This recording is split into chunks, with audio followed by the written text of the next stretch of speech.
नमस्कार व्यूअर्स।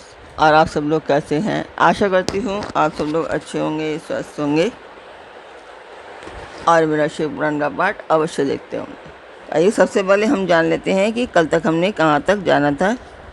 तो कल तक था कि शिव जी कह रहे हैं कि जो मेरा भक्त है वह चंडाल हो तो भी मुझे प्रिय है, उसे उपहार देना चाहिए, उसे प्रसाद ग्रहण करना चाहिए तथा वह मेरे समान ही पूजनीय है। तो कल तक यहाँ तक था। इसके आगे मैं बताऊं कि ये पाठ एक शुभ कार्य है, मंदिर के लिए कर रहे हैं और इसमें मैं आप सब लोगों का सहयोग चाहती हूँ कि आप सब लोग सब्सक्राइब करें, लाइक करें और शेयर करें ताकि इस उद्देश्य की प्राप्ति की जा सके। तो सब्सक्राइब कीजिए और शेयर कीजिए। अपने परिवार और मित्रगणों से भी सब्सक्राइब एंड शेयर करने के लिए अवश्य कहें। तो जिस मंदिर का मैंने वर्णन किया है उस मंदिर की मैं वीडियो डाल रही हूँ, आप लोग देखें और मुझे बताएं कि आपको मेरा पाठ कैसा लग रहा है।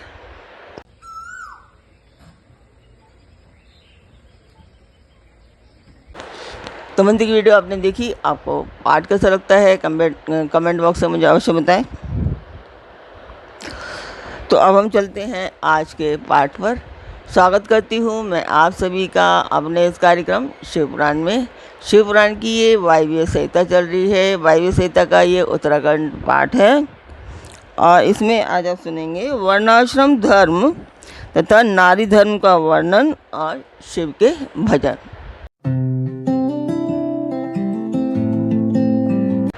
तो यहाँ महादेव जी कह रहे हैं कि देवेश्वरी, अब मैं आपको अधिकारी, विद्वान एवं श्रेष्ठ ब्राह्मण भक्तों के लिए संक्षिप्त से जो वर्ण धर्म का वर्णन करता हूँ। तीनों काल स्नान, अग्निहोत्र, विधिवत शिवलिंग पूजन, दान, ईश्वर प्रेम सदा और सर्वत्र, दया, सत्य भाषण, संतोष, आस्तिकता, किसी भी जीव की हिंसा न करना, लज्जा, श्रद्धा, अध्ययन योग, निरंतर अध्यापन, व्याख्यान, ब्रह्मचर्य, उपदेश श्रवण, तपस्या, क्षमा, शौच, शिखा धारण, यज्ञोपवीत धारण, पगड़ी धारण करना, दुपट्टा लगाना, निषिद्ध वस्तु का सेवन न करना, रुद्राक्ष की माला पहनना, प्रत्येक पर्व में विशेषता चतुर्दशी को शिव की पूजा करना, ब्रह्म कुर्च का पान, प्रत्येक मास में ब्रह्म कुर्च से विधि पूर्वक मुझे नहलाकर मेरा विशेष रूप से पूजन करना, संपूर्ण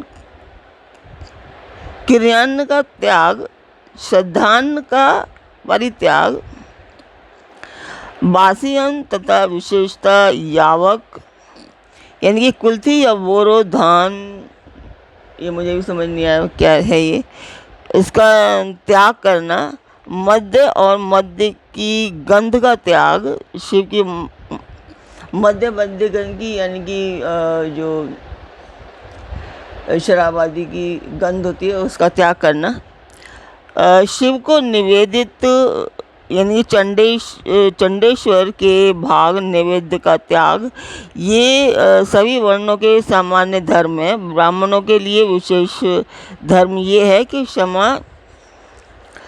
शांति,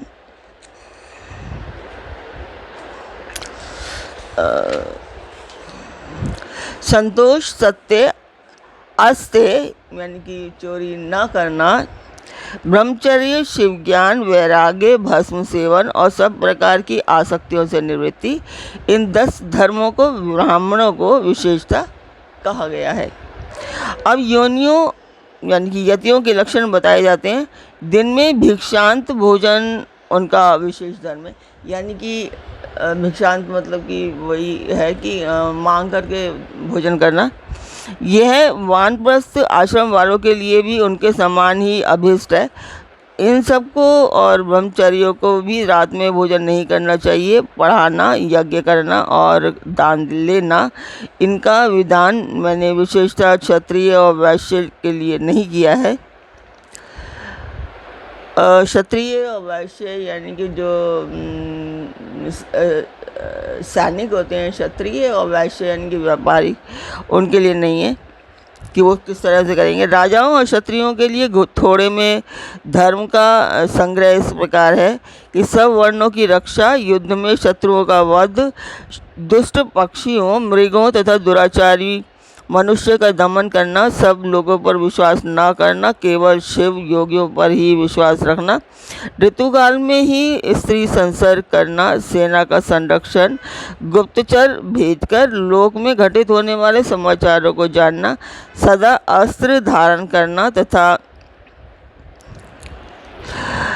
भस्म में कंचुक धारण करना, गौरक्षा, वाणिज्य और कृषि ये वैश्य के धर्म बताए गए हैं। शूद्रेतर वर्णों ब्राह्मण, क्षत्रिय और वैश्यों की सेवा शूद्र का धर्म बताया गया है। बाग लगाना, मेरे तीर्थों की यात्रा करना तथा अपनी धर्म पत्नी के साथ ही समागम करना गृहस्थ के लिए विहित धर्म है। वनवासियों, यतियों और ब्रह्मचारियों के लिए ब्रह्मचर्य का पालन मुख्य धर्म है। स्त्रियों के लिए पति की सेवा ही सनातन धर्म है, दूसरा नहीं। कल्याणी, यदि पति की आज्ञा हो तो नारी मेरा पूजन भी कर सकती है। जो स्त्री पति की सेवा छोड़कर व्रत में तत्पर होती है वह नरक में जाती है। इस विषय में विचार करने की आवश्यकता नहीं है। अब मैं विधवा स्त्रियों के सनातन धर्म का वर्णन करूंगा।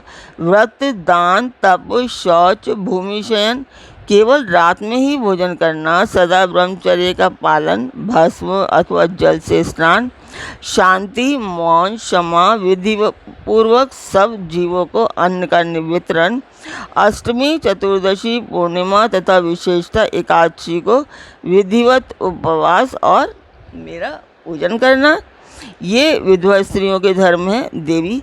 इस प्रकार मैंने संक्षेप में अपने आश्रम का सेवन करने वाले ब्राह्मणों, क्षत्रियों, वैश्यों, सन्यासियों, ब्रह्मचारियों तथा वानप्रस्थों और गृहस्थों के धर्म का वर्णन किया।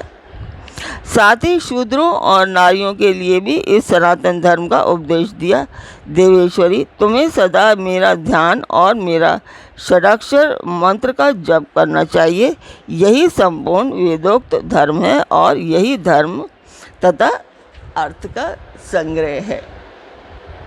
तो ये था आज का पाठ। आशा करती हूँ आपको पाठ अच्छा लगा होगा, आनंददायक लगा होगा। तो आज का पाठ मैं यहीं पर पूर्ण करती हूँ। कल फिर मिलेंगे एक नए पाठ में, एक नई उमंग, एक नई तरंग के साथ। तब तक के लिए आज्ञा दीजिए। ओम नमः शिवाय। जय माता की।